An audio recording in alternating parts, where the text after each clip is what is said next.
वाढीव घरपट्टी प्रश्नाबाबत पालकमंत्री सकारात्मक कृती समितीसोबत चर्चा, नगरविकास विभागाचा अभिप्राय घेणार. वाढीव घरपट्टी विरोधी कृती समितीचे आंदोलन, जनजागृती, हरकती, निवेदने, कायदेशीर बाबी यांचा अभ्यास आणि शासन स्तरावर पाठपुरावा केला.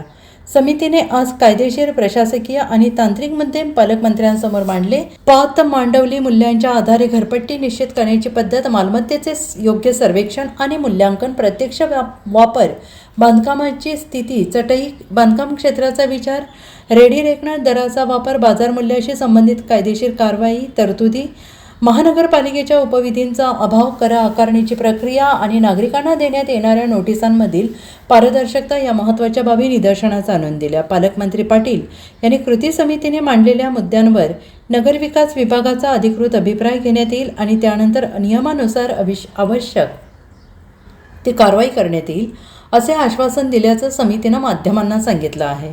बैठकीला हनुमंत पवार, प्राध्यापक पद्माकर जगदाळे, शंभूराज काटकर, नितीन चौगुले, राजेंद्र पवार, बिरू आस्की, ओंकार माने, युनुस महात, सलीम पन्हाळकर, विनोद पाटील, विश्वजित पाटील इत्यादी उपस्थित होते. Bureau report, SBN Marathi, Sangli.